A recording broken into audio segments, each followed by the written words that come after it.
Hello, hello, how are we? Are you well?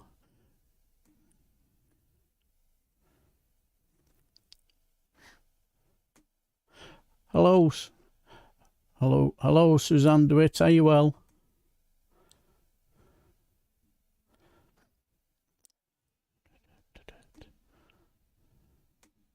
Let me just get myself all organised.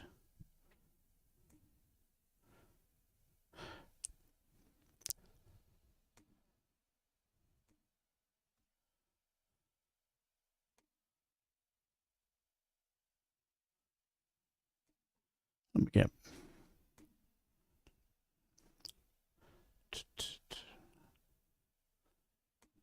Can't get off. Thank you.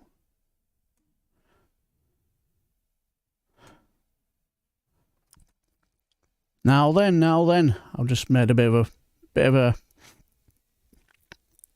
a mess of things. Just hang fire.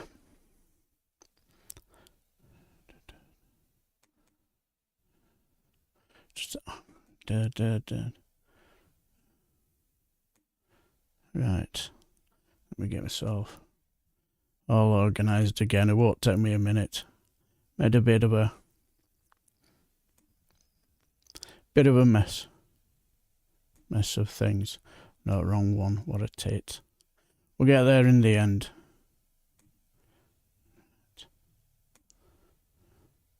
Right, I know where I'm going. Oh, this is even better.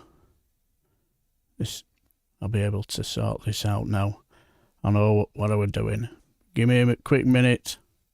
Dun dun dun dun dun dun dun. Right. Come to the next urgent question. Right. Right. Cooking on gas there. Sorry about that. Right. Good evening, Suzanne DeWitt. Good evening, Lefty Boater. And Simon says... And Simon says, hope you're all well. Right. Got a little something going that might just be interested in this. I don't know if you saw any of the, what do you call it, the urgent question that was asked by Ed Miliband. And don't worry, we're not going to go through the full hour because it is a little bit... It's just going to be a little bit too long. But what I will do is I will just be making up to about where Angela Eagles hits our Jacob Rees-Mogg with an absolute belter, and you will love it. Enjoy. Ed Miliband. Thank you, Mr. Speaker. To ask the Secretary of State for Business, Energy and Industrial Strategy to make a statement regarding the lifting of the moratorium on shale gas extraction. Thank you, Mr. Speaker, and what a pleasure it is to be continuing on this theme. And indeed, the honourable lady is right to be saying to me that I need to find the right page, because I am having some difficulty in finding the right page immediately. But don't worry. Don't worry. Order. Secretary of State. Is there another copy we can send through? What an idiot. Have you got it? Order. Secretary of State.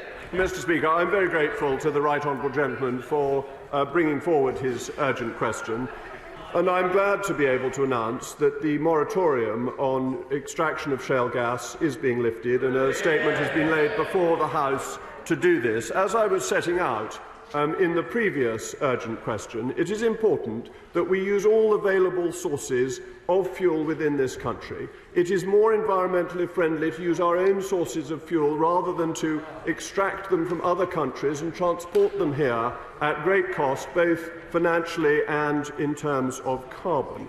It is something, therefore, that we need to revisit, and we need to revisit the seismic limits to ensure that shale gas extraction can be done in an effective and efficient way.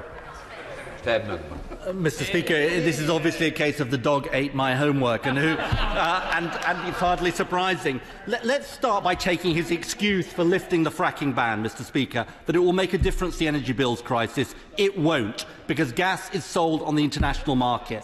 The current Chancellor said so in February of this year, and I quote, "No amount of shale gas would be enough to lower the European price of gas." Even, Mr. Speaker, the founder of Quadrilla said the Secretary of State is wrong in an article published yesterday. So first, why doesn't he admit the truth? That anyone who knows anything about this subject says his claim that fracking will cut bills is nonsense. Next, let's come to safety. The 2019 manifesto, on which he and every member of the party opposite stood, said this, Mr. Speaker, "We will not support fracking unless the science shows categorically that it can be done safely." They are lifting the ban, but they can't supply the evidence. And the British Geological Survey published today certainly doesn't do it. So, in the absence of the evidence, his approach is to change the safety limits. He says in his written statement laid before this House, tolerating a higher degree of risk and disturbance appears to us to be in the national interest. I look forward to him and his colleagues explaining his charter for earthquakes to the people of Lancashire, Yorkshire, the Midlands, Sussex, Dorset and indeed Somerset, who will be part of his dangerous experiment. Let me tell the party opposite, we will hang this broken promise round their necks in every part of the country between now and the next general election. The Conservative manifesto also said, having listened to local communities, we have ruled out changes to the planning system. Does he stand by that promise? And how will he abide by the Prime Minister's commitment to local consent? The truth is, he doesn't get this, that you can't escape a fossil fuels crisis by doubling down on fossil fuels. Renewables are today 9 times cheaper than gas. The only way to cut energy bills and have energy security is with zero-carbon homegrown power, including onshore wind and solar, which his wing of the Conservative Party hates and he continues to block. For communities in every part of our country, today shows they can never trust a word this government says again. And he has shown he is willing to break his promises to support dangerous fringe ideas that put the interests of fossil fuel companies above that of the British people. What's the arrogance? Mr. Speaker, there was plenty of energy in that, but it was, I'm afraid, more sound and fury that signifieth nothing. We know that shale gas is safe. It's safe in the United States and has been one of the biggest contributors to the decline in carbon emissions in the United States of any activity that has gone on in that country. We know, even if members opposite wish to ignore it, that seismic activity of 2.5 and below on the Richter scale takes place millions of times a year across the world. That our standards for ground level movements for construction work are double those that have ever been achieved by any shale gas exploration in this country. There is a huge margin over what we allow for building work against what has actually happened in terms of shale gas. And the honourable gentleman seeks to deny the ordinary rules of supply and demand. He ought to be aware that when you increase supply and demand remains steady, you have an effect on pricing, and that pricing is always set at the margin, that the price of any commodity is set by the final user who demands that commodity. And if supply exceeds demand, then prices fall, and any increase in supply helps reduce costs. But there's another point. We have, all of us, constituents with gas boilers, and we are going to have them for many years to come. Do we really want them to be dependent on strange dictatorships that wage war in this world? Or do we want to have our own security, our own supplies? Do we want to maximise what we receive from the North Sea and what we receive from underneath our feet? This seems to me, Mr. Speaker, to be just good common sense. It is safe. It is shown to be safe. The scare stories have been disproved time and again. The hysteria about seismic activity, I think, fails to understand that the Richter scale is a logarithmic scale. It seems to think it is a straight arithmetic scale, which of course it is not. And bringing on this supply will bring us cheaper energy, which we need.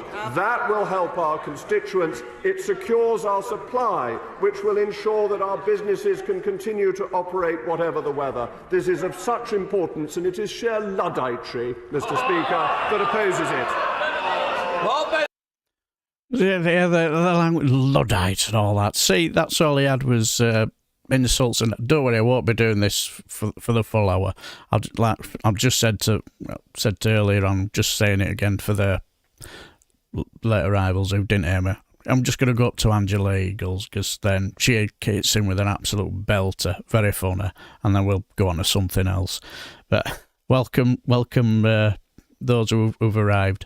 So, but this is a belter. Watch this. There's nothing Luddite about the people of Lancashire or of Fylde. And I just want to start by saying, Mr. Speaker, how disappointed I am that Parliament was not informed about this before the media, that as a local Member of Parliament I was not given the courtesy, despite having requested for 2 weeks, contacting the honourable member to get information via his PPS. I've sent letters, I've sent WhatsApps, nothing back. So, Mr. Speaker, can we be crystal clear on one thing? The Prime Minister of the Manchester hustings, it's a matter for public record, you can find the clip, made it crystal clear, no ifs, no buts, no caveats, that fracking would only take place in the United Kingdom where there was local consent. Crystal clear. So if the Prime Minister is to remain a woman of her word, a woman that we can believe in, which I believe she is, can the Secretary of State outline how that local consent will be given and demonstrated in my constituency of Fylde? That's from a Tory.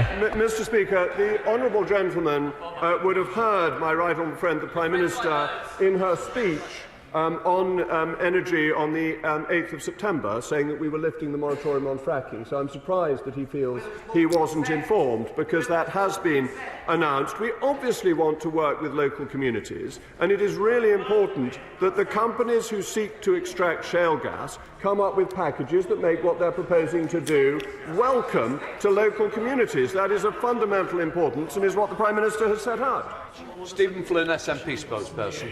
Mr. Speaker, there can be no doubt that this particular political earthquake is absolutely bonkers. The UK faces two problems when it comes to energy prices and energy security.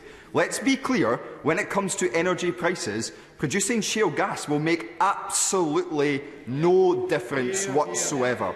And when it comes to energy security, what this government could and should be doing is turbocharging renewables and creating a CFD for the likes of hydrogen to ensure that we have hydrogen boilers in the future, not reliant upon gas boilers of the past. But luckily, Mr. Speaker, in Scotland there will be no change, there will be no fracking whatsoever. We, unlike the Tories, stick to our word. And isn't it great to know that that will not change? But the one thing that will change is we'll be long gone from the shackles of this place by the time shale gas is produced in England. Mr. Speaker, it's amusing to think that the economics of independence were all dependent upon oil and gas, and now they're not going to have any. So that doesn't seem to me to be entirely consistent. Using our national resources is a sensible and wise policy, and that is what this government is looking to do. Sir Desmond Swayne. There's been no moratorium on fracking for thermal energy, and it's continued at a pace at many sites. But the science is the same, isn't it? Mr. Speaker, except thermal energy has no seismic limit on it, whereas there was a 0.5 limit on shale gas, which made it almost impossible. It was a policy that was designed to stop any shale gas being extracted. In Lavery. Mr. Speaker, can the Secretary of State, confirm what recoverable reserves of shale gas we have here in the UK. What percentage of that shale gas would be likely to be the demand, the global demand, or even national demand? And how will this impact upon the global price of natural gas? Mr. Speaker, we need to get on with the exploration and the test drilling to see how realistic the forecasts made there's a report in 2012 that sets out the potential for shale gas, which is very large, but the question he raises is the right one. How much of that will be realistically extractable? And that requires drilling to take place to find out. Richard Holden. Very much indeed, Mr. Speaker. Obviously, in the long term, looking to these measures to increase security and increase supply is incredibly sensible, not only just in terms of getting prices down, but also in terms of delivering energy security. But for many of my constituents still struggling with energy prices now, particularly those off-grid, can the Secretary of State just outline a few of those and where he intends to go further in that short-term support as well?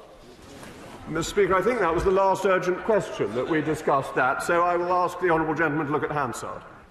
Caroline Lucas. Thank you, Mr. Speaker. I must say I'm fascinated that the Secretary of State thinks that he knows more about the geology of the UK than the geologist who founded Quadrilla, who said quite clearly that the UK is unsuited to widespread fracking. But my question comes back to this issue of consent. The Prime Minister did say that fracking will only go ahead in places where there is support from the local community, which begs the question about why on earth he's even pursuing this idea, since there isn't any support from local communities. But how is he going to measure that, particularly given that this terrible and deeply unpopular decision coincides with the government's draconian new anti-protest laws? Wait for pathetic answer. In relation to Quadrilla, the gentleman in question, I believe, left the company 10 years ago, so he's somewhat out of date in terms of the company, that he purports to represent. The current management of Quadrilla are in favour of this. I think local support is important, and one of the things the companies who want to drill for shale gas will have to do will come up with packages that are attractive to local communities, and that, I think, ensures that people actually get some financial reward from shale gas being extracted near them. Ruth Edmonds.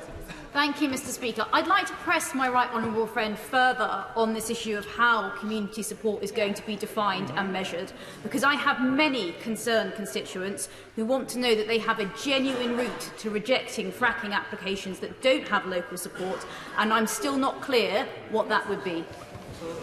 Mr. Speaker, there are parts of the country, particularly in relation to nuclear, where local consent and support is very enthusiastic for the development of additional energy sites. So it is perfectly possible to measure and see local support. Bill Esterson. The homes of people living near to the Altcar Moss proposed fracking site shook as a result of the tests that he referred to earlier. The Secretary of State said shale gas was safe, but his government paid compensation to residents living near fracking sites in Lancashire. This government's own report says little progress has been made in reducing and predicting the risks. When is he finally going to admit that fracking is a non-starter in this country? Well, in relation to seismic activity, there is no particular similarity with that from mining, and that mining is not subject to seismic limits. Sir Greg Knight. Mr. Speaker, despite what he said, is it not the case that forecasting the occurrence of seismic events as a result of fracking remains a challenge to the experts? Is it not therefore creating a risk of an unknown quantity to pursue shale gas exploration at the present time? Yes. Is he aware the safety of the public is not a currency in which some of us choose to speculate? Moggy don't care. Mr. Speaker, unusually I disagree with my right honourable friend that it is all a matter of proportionality, and that, as I pointed out, the movement on the ground level that we have from construction is more than double is about double that we have had from any instance with shale gas. So we know what has happened before. There are not limits on mining. There are not limits on ordinary oil extraction. It is only shale gas that has these limits, and there is no evidence that shale gas is worse than any of these other activities. So I think on a balance of risks, my right honourable friend is not coming to the right conclusion. Dame Angela Riedel. Much, Mr. Speaker. I take it a bit rich from the self-styled minister for the 19th century that he thinks the CEO of Quadrilla is out of date. His manifesto said that we will not support fracking unless the science shows categorically that it can be done safely. Exactly. The science has not proved categorically that it can be done safely. So he is reneging on his solemn promise, which all of them stood on, to the British people in 2019. This is not a legitimate thing for this government to do, is it? Mr. Speaker, we must reiterate, or I must reiterate, that the former Chief Executive of Quadrilla resigned 10 years ago. He does not represent the company, and that is important, and the House would be put under misapprehension if it were to think that he were currently involved. As regards the last manifesto, I happily stood on the last manifesto because I had read the 2012 report that went through most of the myths against shale gas and showed that they were wrong and that the extraction of shale gas is safe. Scott Benton. I thought she hit him with an absolute belter. So what did you think about that?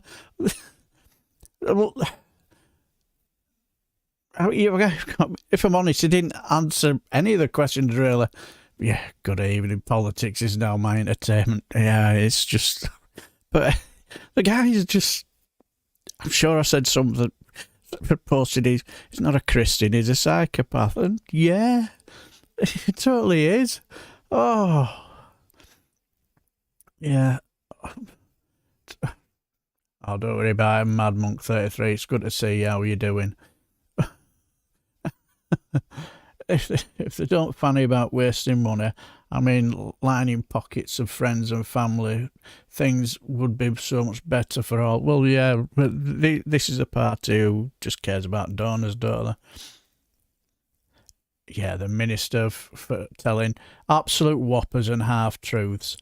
Mock doesn't need to fanny about around because he is one. Yeah, he is a little bit.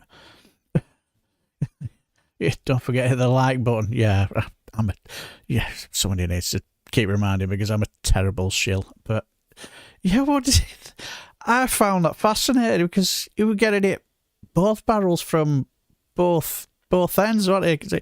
You could tell the Conservative MPs who've got small majorities who were a little bit uneasy. I saw Phil's video about this, and even he said, PR people in the Conservative Party must be pulling their hair out. But you were getting it both barrels. But that line by Angela Riedel, that had been hysterics. And there were at least 4 or 5 Tory MPs asked him basically how is it going to work if our constituents don't want fracking? They just basically batted it off to say, there's compensation. In other words, just a bribe, innit? That's all they were on about. It was just a bribe. If Jesus came back today, many Christians would ask for two beams of wood and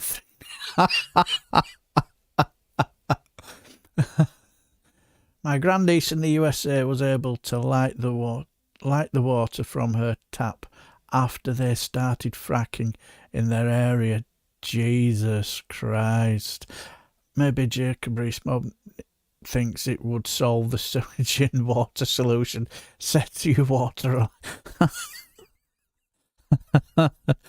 Well, all I can say is, if that's what fracking does, and if the fracking down bottom of your strait, I won't have a main hot curry then.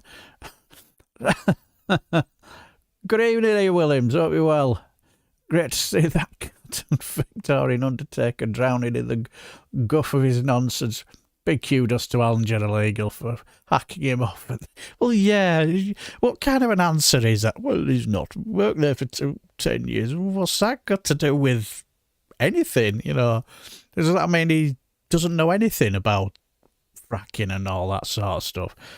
Man's pathetic. He doesn't need it to drink sewage either. He speaks a lot. Yeah, he does. Speaks utter guff and nonsense. But yeah, that was fascinating. There were plenty more.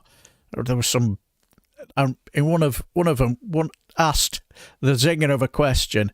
So when we'll be looking forward to when they start doing fracking near the bottom of the street of the Prime Minister's second home, Chequers, and he just battered it away. So I think they'll also claim Scotland wins because Grangemouth has facilities for processing shell gas and refines imported product. It's interesting. Tax the energy company. Yeah, absolutely. See, one of them, I can't remember who it was, asked who's going to pay for these compensation, and claims, is it going to be the companies or the taxpayer? And he didn't answer. So I think we know which way that's going, don't we? So not only will they these companies make huge wadges of loads of cash, it'll be us that'll be paying the compensation claims as well, won't it? Probably.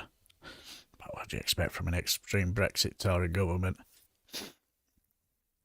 But as this went on for an hour, so I could have let you go, but let him carry on for an hour, but I don't think you guys would have been able to stomach an hour of him. It got to the point where people asking him questions and he's just one question answer. One last female MP, I can't remember her name now. She asked him who is the question now.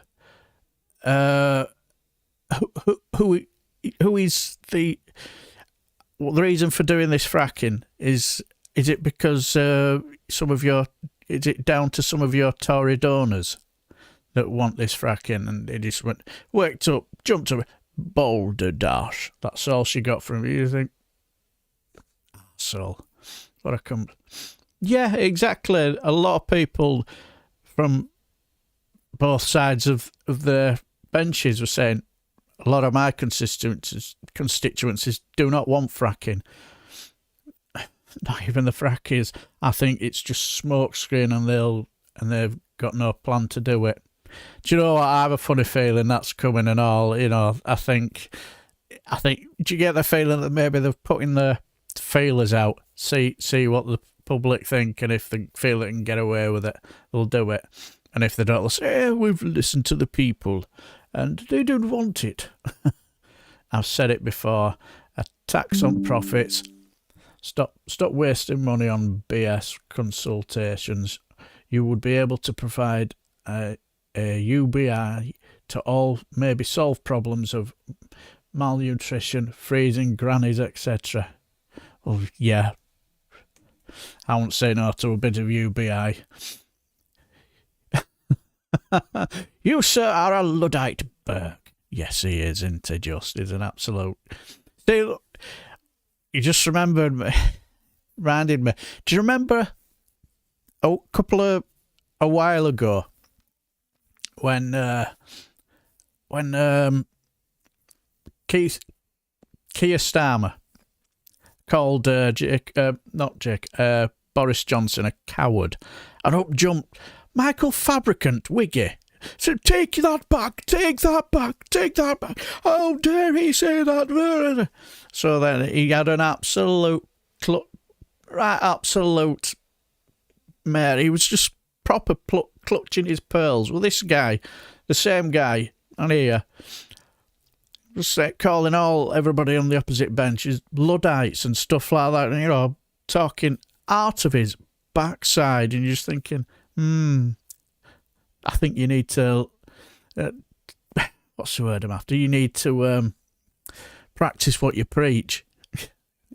He proper clutched his pearls when he called him a coward, and they're calling them on the other side Luddites and all sorts of name calling, and you just think, arsehole. Right. Well, yeah, it is. It's a Tory way, isn't it? You know, they don't really give a monkey. What I don't get is why we are the taxpayers paying the energy sector for a price cap and at the same time subsidising them to keep them afloat. Yeah. Sounds about right. Right, as I say, I wanted to show that bit up to that point because another thing they were talking about, why is it you're not allowing green energy, just like wind turbines, are cheaper, easy to put up and all that stuff, and just batting it away because you can tell the set straight away that all their donor mates, they want to be fracking because make a massive amount of money in quick time, innit? But yeah, just wanted to show you that because that was fascinating. Right, what I wanted to do, well, it's up to you. I have got a bit of a cross-party select committee meeting on the Reddit if you fancy watching it. It's about the international trade. It was the day before our Queen passed away, and it's all about this TCTPP.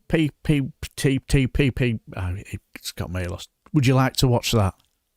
Oh, it's quite interesting. Something tells me I don't think you'd want to watch an hour of Jacob Rees-Mogg talking about how awful socialism is and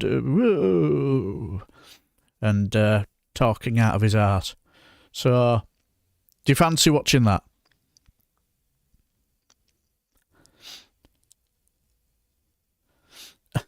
It's become the energy investors. Yes. I'll take that as a yes. Right then, I shall sort this out. Just bear with me for a minute. Right.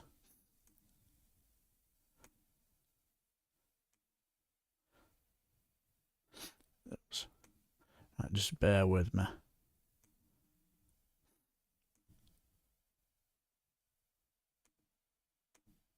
Right, there we go.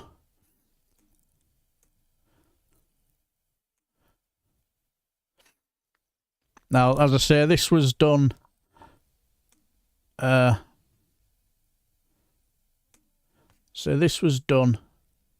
day before the Queen passed away. So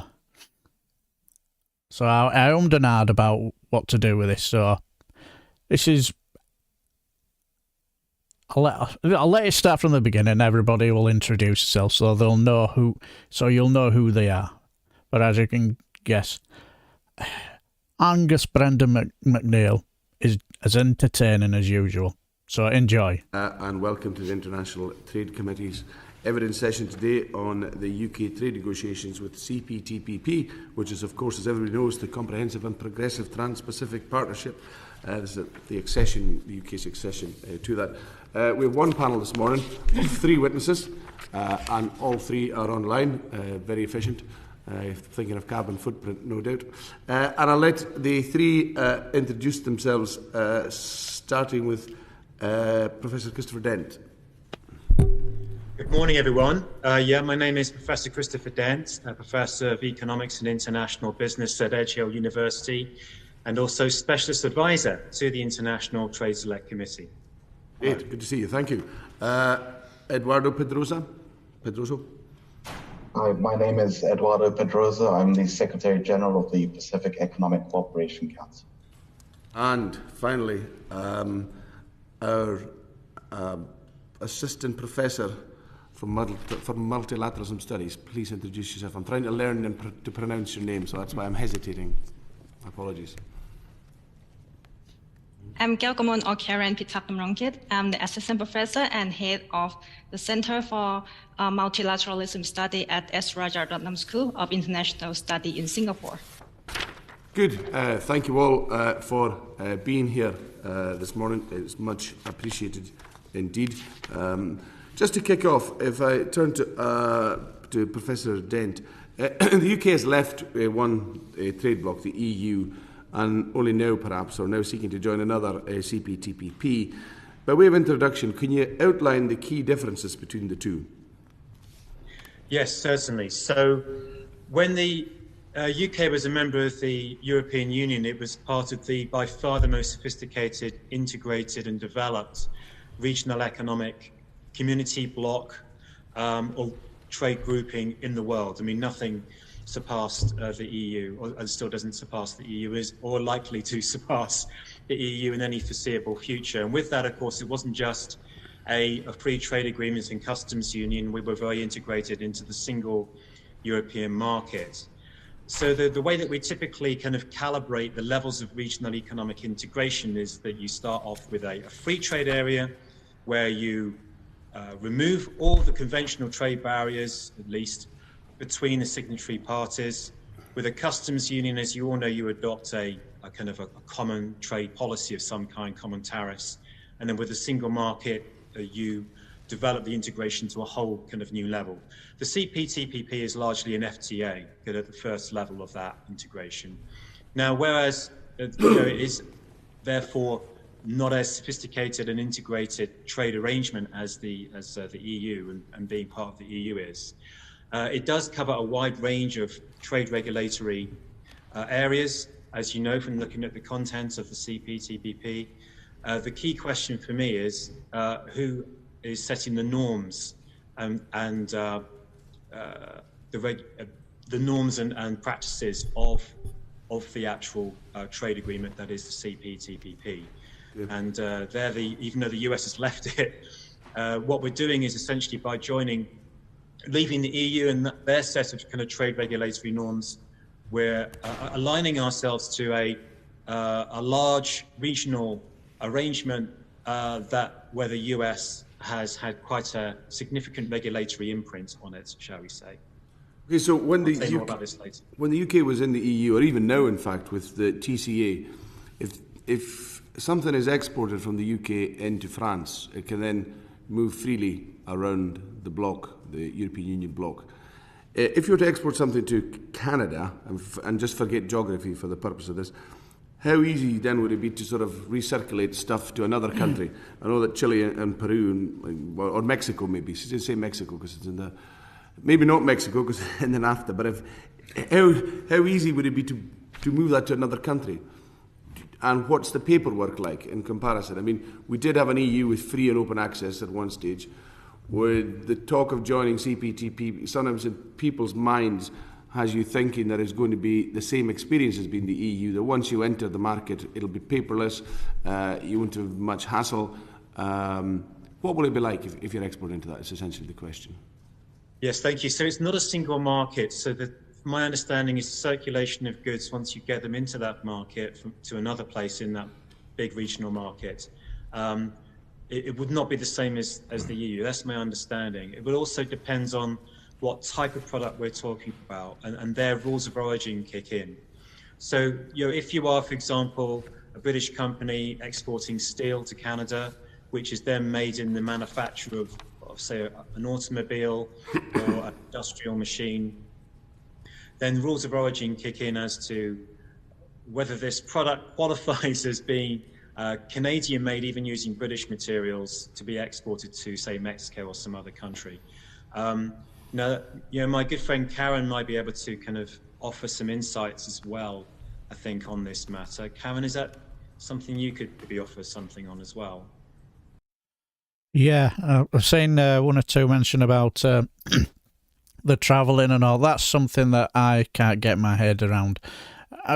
How is it going to be a better deal if you're having to travel all your exports to the other side of the world when you got a free trade bloc on your doorstep? That don't make no sense to me either. But What do we know? According to Jacob Rees-Mogg, we're just mere plebs, aren't we? Yes, my research is not only comparing the EU and CPTPP, but I can tell you that CPTPP rule of origin will benefit UK. Like, for example, if you can prove that the good has been originated in any of CPTPP economy, it can be sold duty-free in other CPTPP economies too. So I think it would make the UK a more preferred location to establish maybe production plantations or subsidiaries or even branches of the businesses in the global supply chain. So if this is a part, let's say, for a car, say a suspension unit or a spring or a starter or whatever, and it originates, let's say, in the UK for the sake of argument, and it goes to Canada for the sake of arguments, then assembled into something else, and then it goes to Mexico or it goes to New Zealand. Is there much paperwork and administration connected with the movement of that particular good? Okay, thank you, Chair. The paperwork, I think it will be less because the CPTPP adopts what they call self-certification of the product, meaning that you don't really require the certificate of origin. The country can actually self-certify the product so it can move goods more freely across border in that way. Each country's got to certify and do some paperwork before the good moves across border within CPTPP. Yes, so it's actually, okay. So it actually, yeah. Thank you. Can I just jump in there and just clarify that under most FTAs, you'd have to have a Chamber of Commerce or someone else certify that you're compliant with the rule of origin. Under the CPTPP rules, you can actually self-certify that you've complied, and then who checks that afterwards? It'll take a better man than me. It's about 200 pages of product-specific rules of origin, but they're fairly generous, and it was really designed and built to encourage trade amongst the various CPTPP members. I like some of the best bedtime reading going. Sir Mark Hendrick.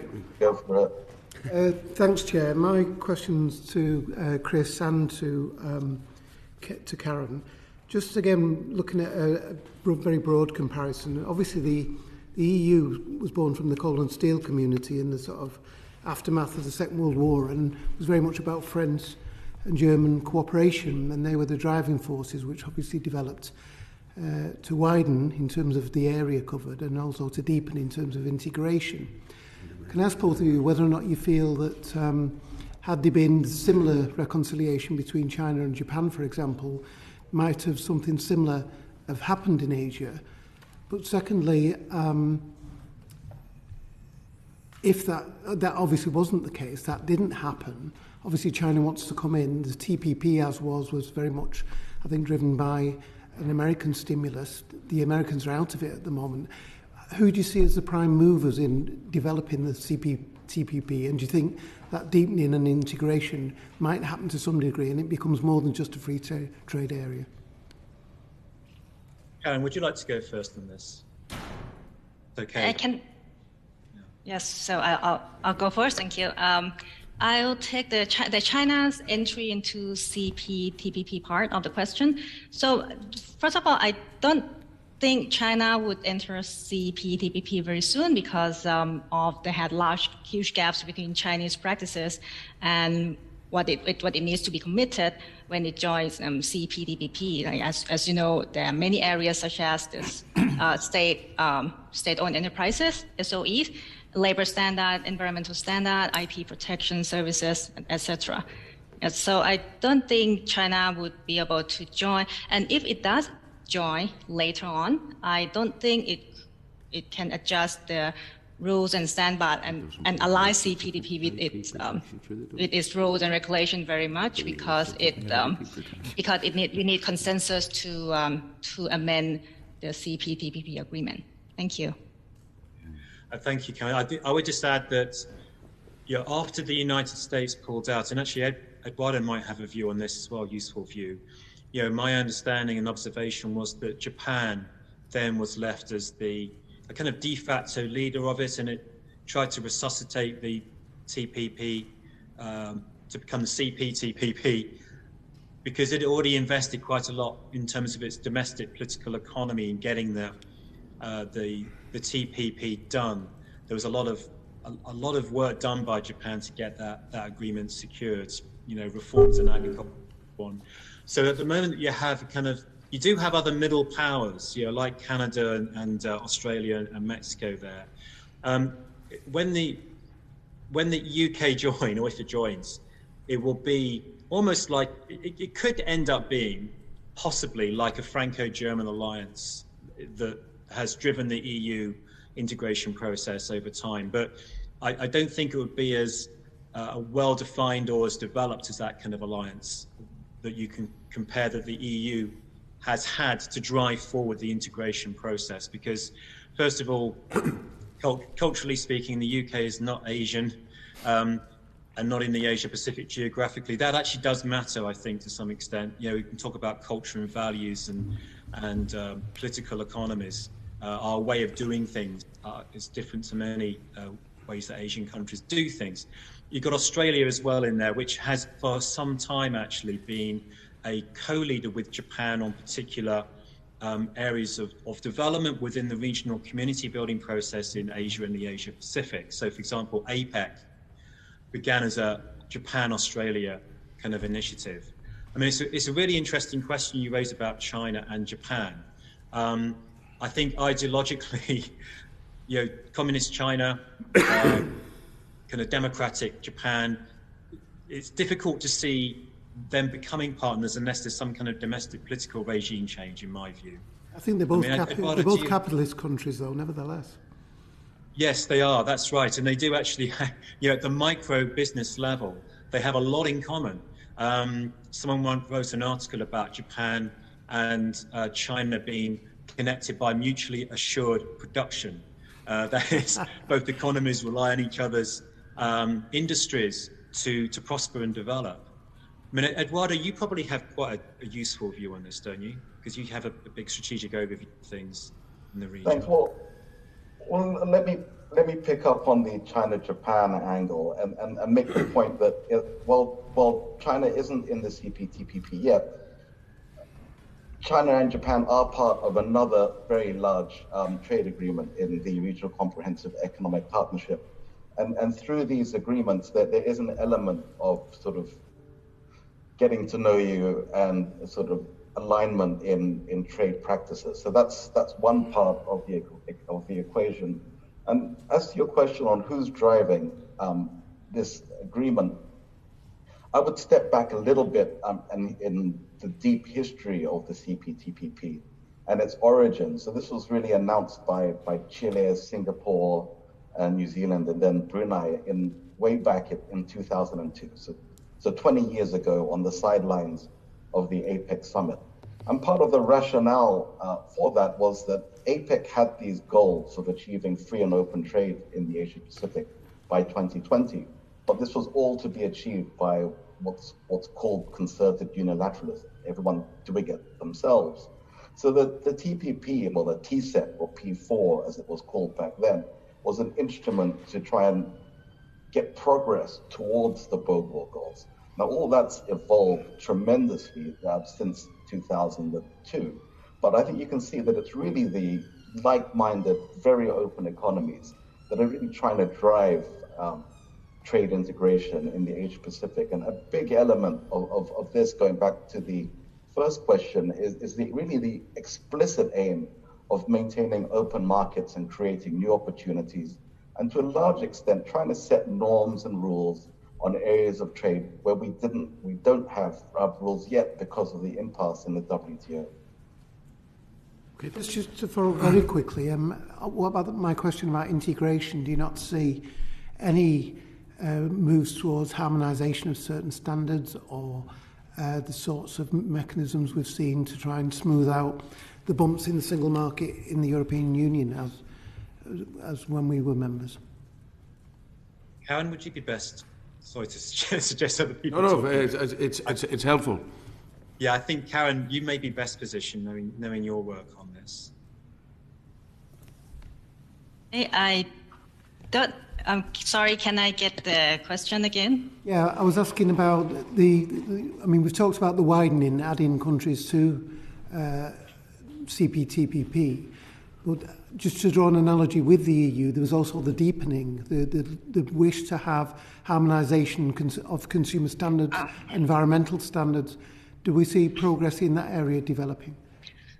Okay, in the CPTPP, it's right now CPTPP has just been implemented for a few years, so I don't think I have enough information to confirm on the progress on standard harmonization, but there are actually the agreements, the details that the country are committed in the CPTPP are actually, they have what they call SPS chapter, which is actually about talking about food standard, for example, like sanitary, phytosanitary.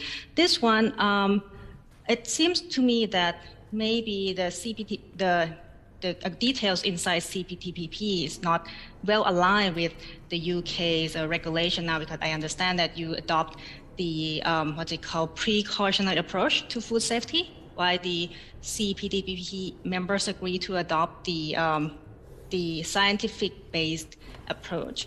In that way, I probably think that maybe it's a bit challenging to harmonize standard, the food standard, because you both use different approaches.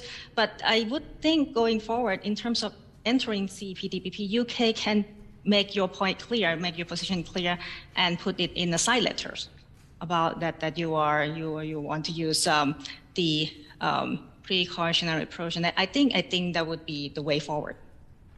I think Karen actually raises a wider point which may be useful in answering this question, is if you look at the text of the CPTPP, a lot of annexes with country-specific carve-outs and opt-outs or special kind of arrangements made. So, you're talking about if you look at the EU, we may think that we're a diverse set of economies, right?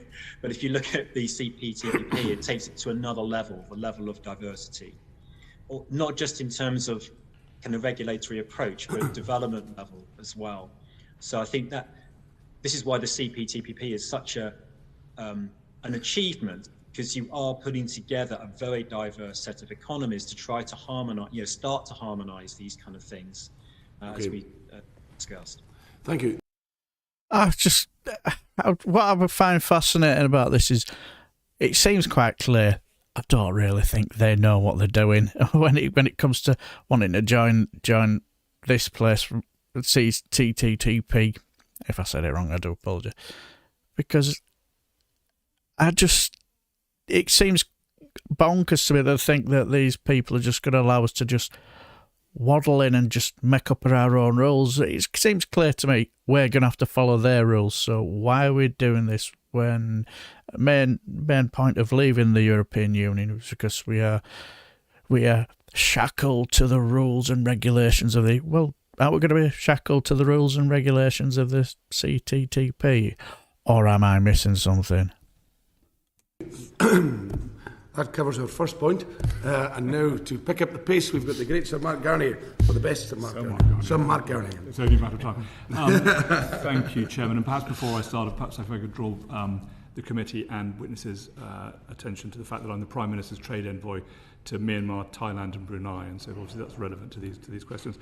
Karen, just very quickly, following on from actually that last session, I just wanted to it's an incredibly basic question, but we're talking about joining CPTPP, but is CPTPP something that you can do a trade deal with in exactly the same way that the European Union is a club you can be a member of, but you can also do a trade deal with? Is that a fair comparison? Well, actually, CPTPP, as Chris said, is a grouping of economy of diverse background, right? Diverse different stage of economic development, different needs and preferences. I don't think it's a more as united club as you can compare to EU, but maybe Chris would be the one who can better answer the question. Your question, sir. But I think in terms of if you look at it, you have developing nations like Vietnam and Malaysia inside CPTPP, and you also have advanced economy like Japan inside there. So, yeah, I think Chris would be the one who can take the question. Thank you. Yeah, I think that if you're looking at the again, a diversity of approach. I mean, even Singapore, which is a very open trading nation, foreign direct investment plays a very key role in Singapore's development. But it still has a very strong state.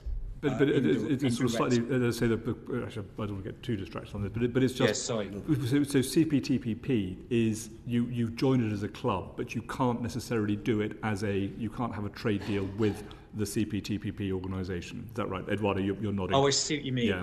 I see what you mean. As a separate thing, like the EU CPTPP. Yeah, exactly, yeah. Oh, that's a really good question, actually. Yeah. I hadn't thought about that. That hasn't been done before. I don't think there's been any discussions on that. Yeah. It's a question of it being you have to join it to. Yeah. Okay. So it's not as sophisticated yet to do its own deal. Not like the EU. I think because one key reason for that is because it doesn't have a common trade policy like the EU has. So you'd have to if you joined it, you'd have to. Okay. Yeah.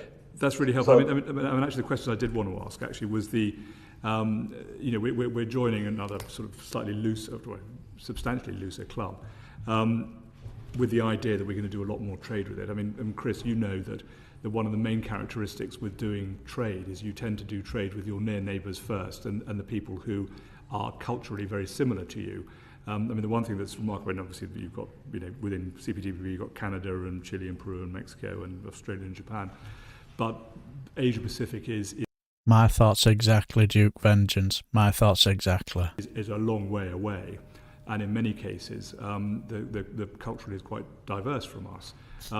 Do you think that it is a good swap to have sort of slightly walked away from the European Union in favour of walking towards CPTPP, or do you think it's hopelessly optimistic that all of that will be replaced by trade with Asia? Well, yeah, I think the committee knows my views on this from past sessions. Share them again, though, please. Oh, yeah, sure, okay, for the record. It's good to have the evidence on the record. So we have in trade economics this very kind of simple principle called gravity models, which works in the same way as the solar system works, in the sense that the larger the critical mass, in this terms trade economic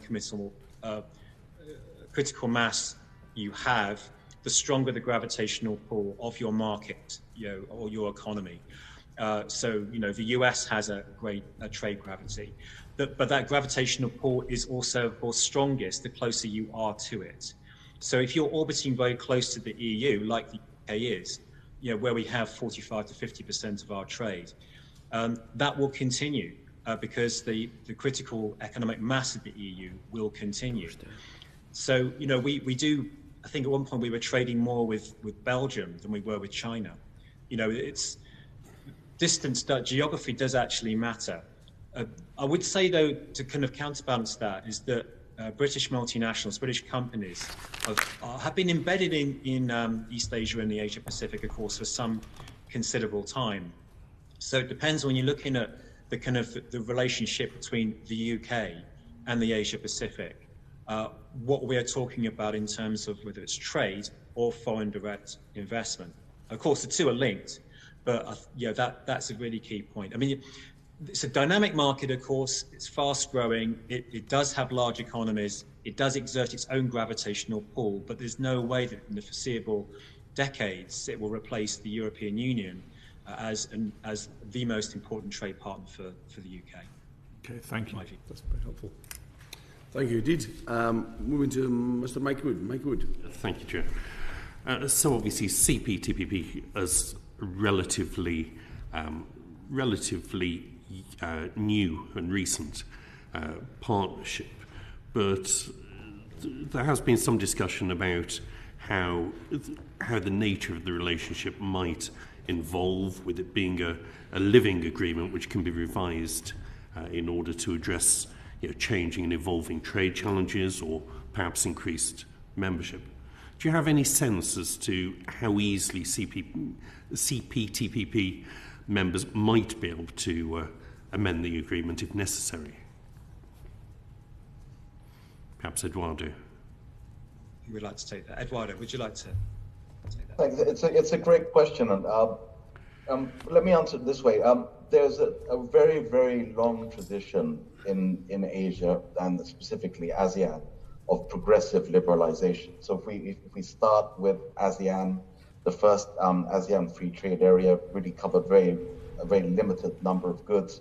Then it progressively became more and more liberal, and then came to include services, non-tariff measures, and so on. So that culture of progressive liberalization and integration is really embedded in the culture of the sort of trade community in the region.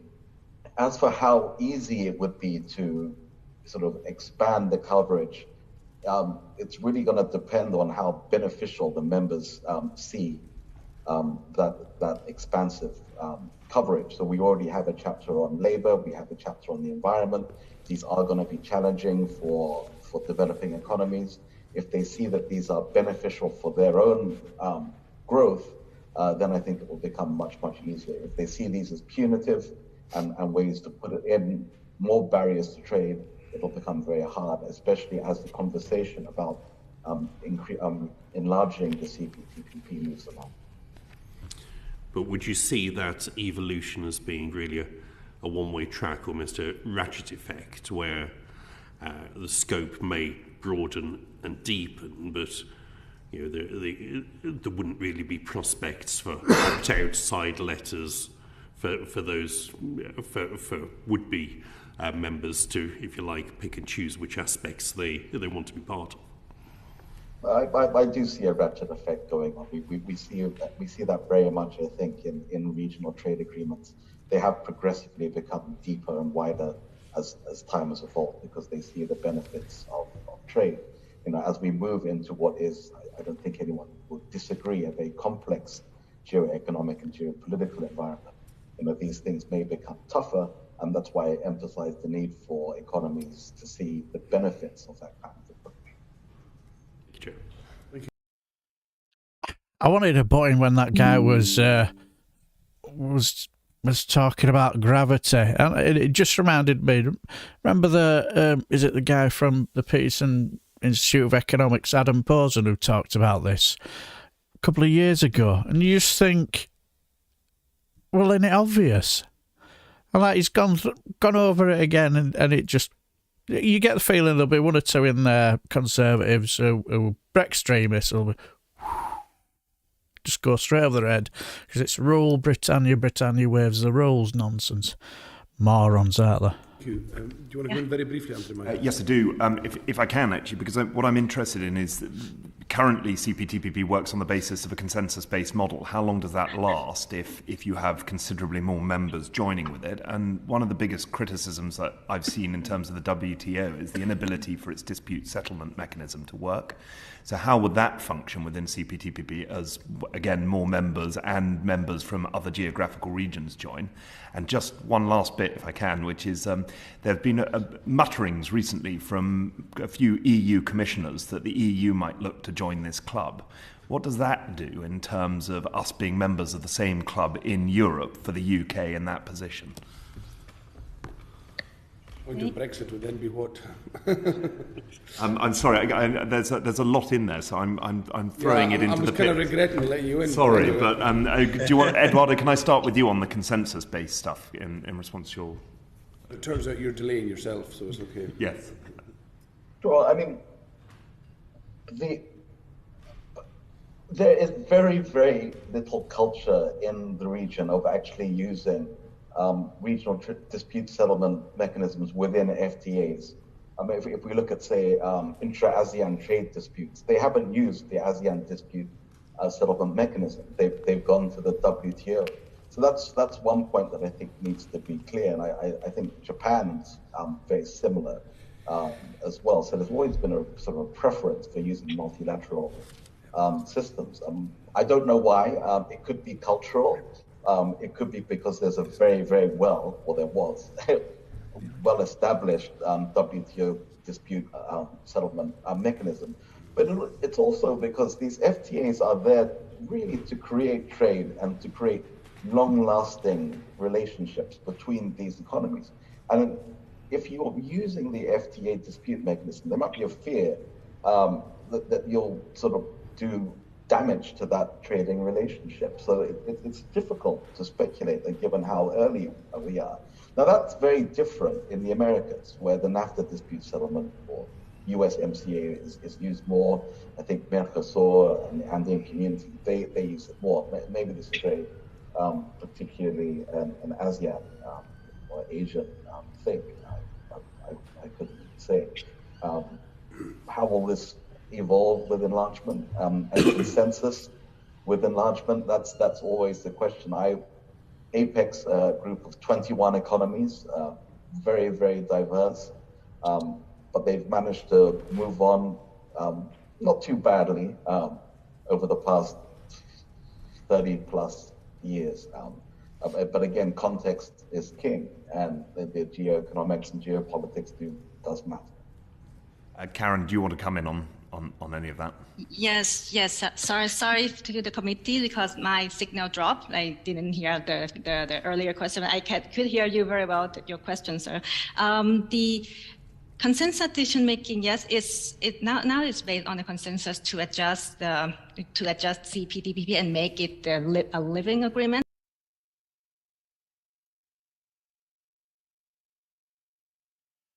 Way up.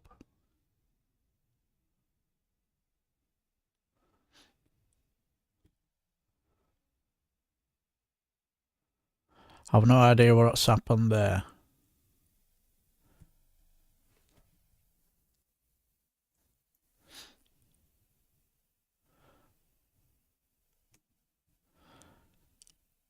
I have absolutely no idea what's happened there.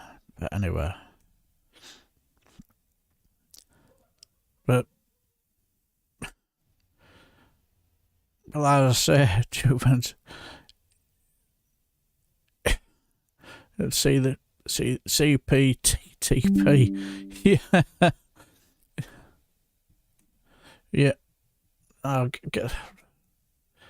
think it's a case of something's happened my end, I think.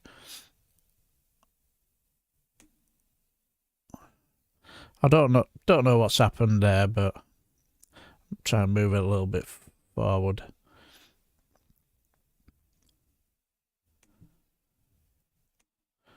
Right. See, it does this every so often. I don't know why. It's like, right.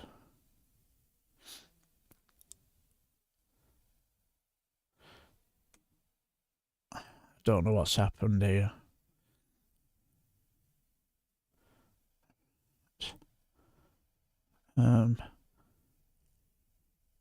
Give me a quick minute.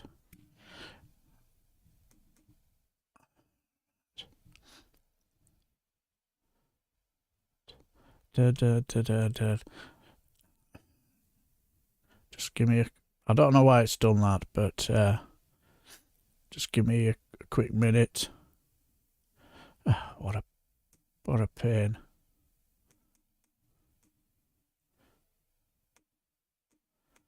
Come on, get moving.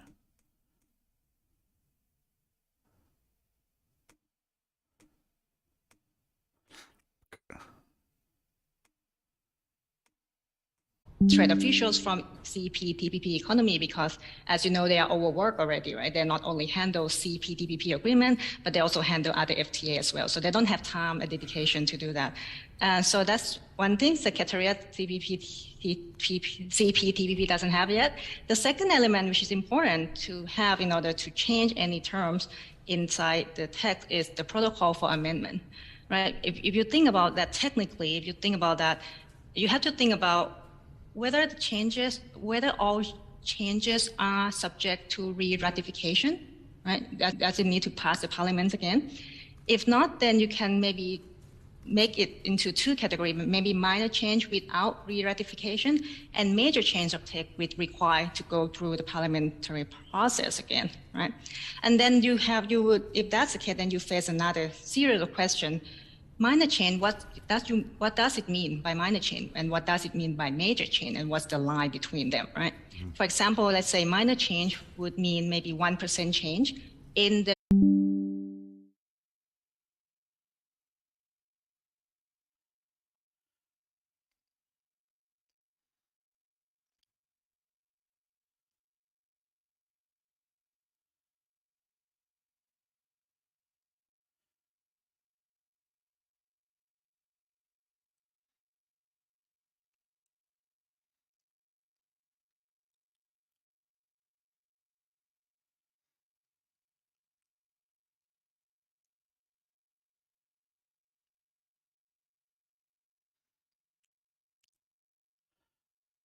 Hello.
Oh, the first day that we signed up for Monday.com, our department was already able to connect our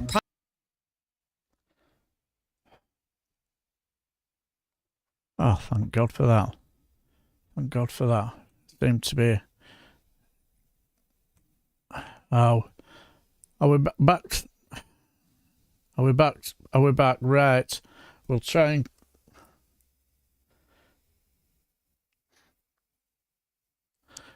Can you hear me? Right. I will play this and let's see how well we go. In just on the bit on EU membership as well, if you want to touch and anything else for that matter.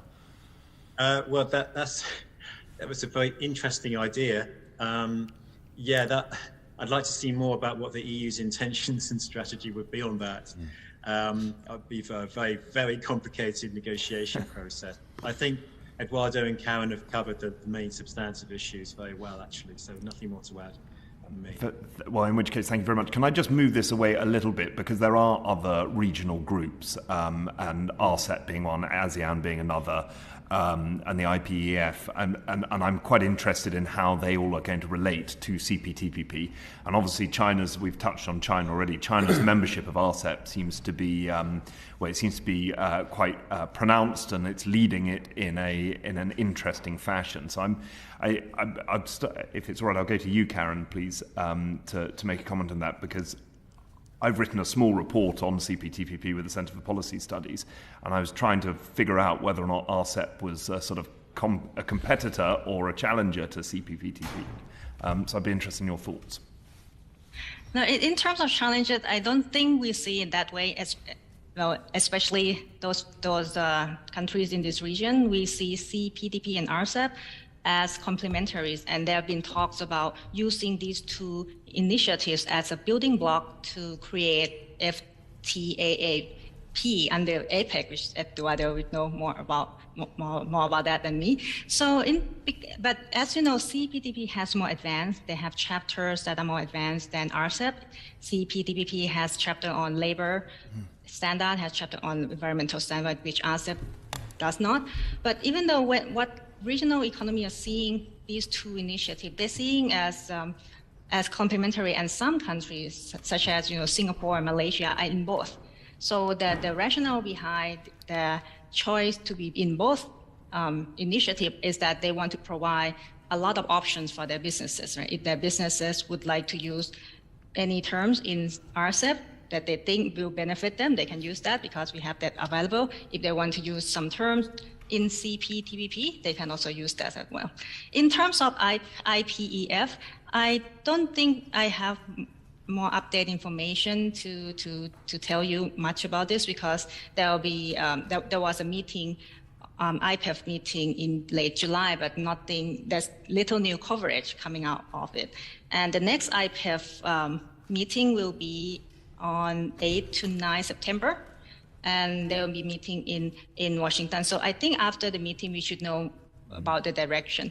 But one comment about IPEF is that I'm not sure how it's going to lead to any substantive cooperation, because it doesn't offer U.S. market access. And as you know, U.S. market access is an incentive, is a major incentive for many regional states to cooperate with the U.S.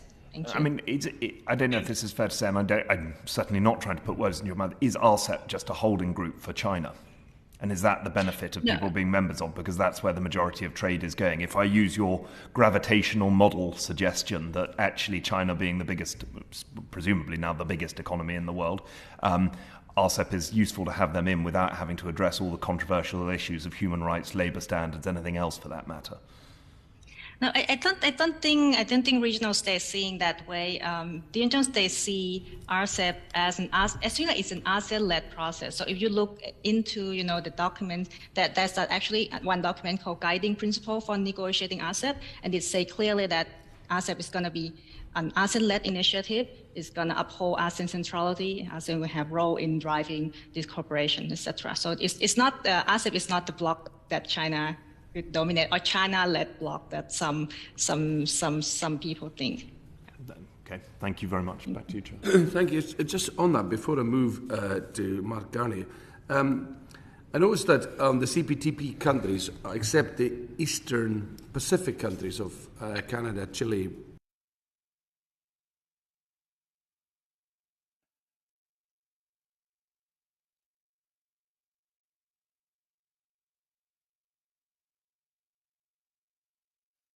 Peru and Mexico, are all in RCEP. So Australia, Japan, New Zealand, Brunei, Malaysia, Singapore.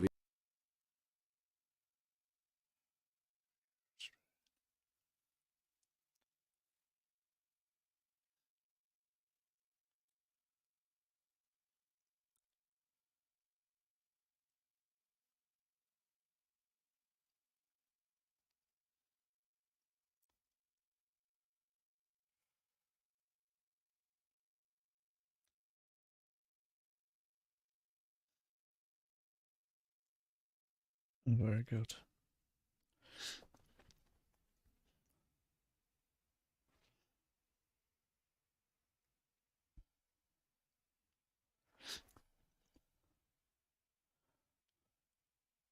Vietnam and RCEP. When say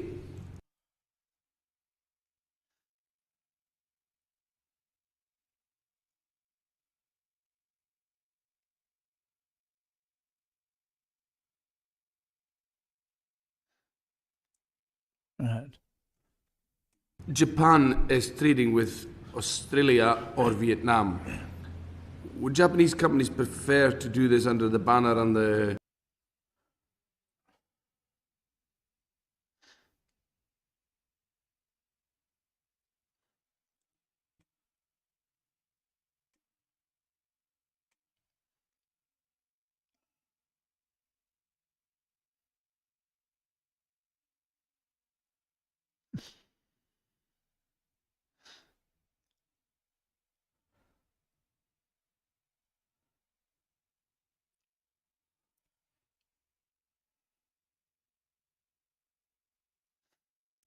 Right, I'm gonna stop this time, and I'm gonna try and go again. It's getting annoying. Is this? So.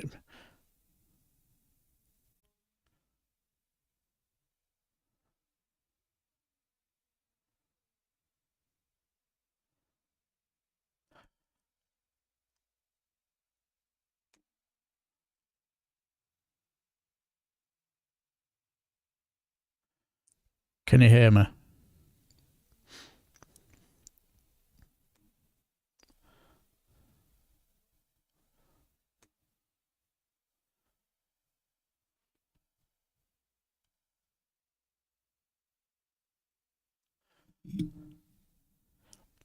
Can anybody hear me?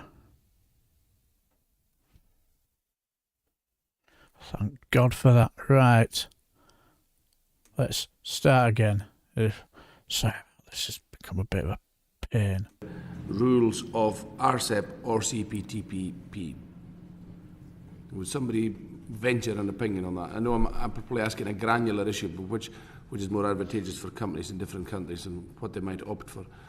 What I'm really driving for and behind my question is just to see, do companies actually think that maybe if I'm sending widgets, of course, or boxes, or maybe some services across borders, is RCEP actually better for me to use than CPTPP?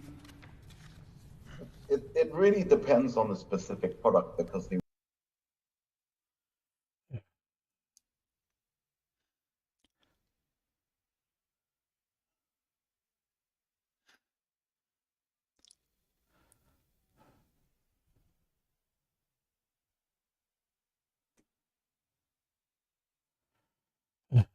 This is...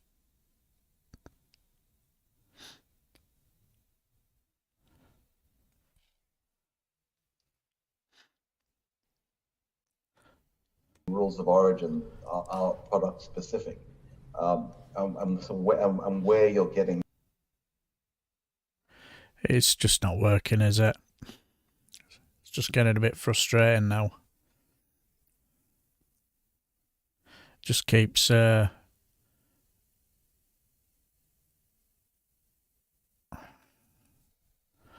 the other inputs from. So if a certain percentage of your widget. Yeah, it's just a bit of a crying shame, is this?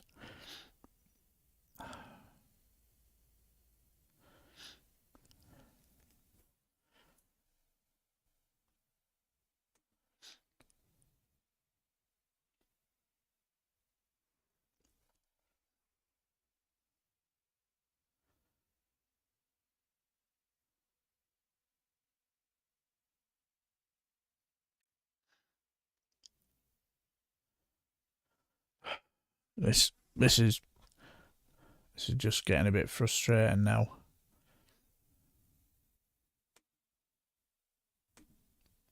Comes from outside the CPTPP group. You may or may not make the rule of.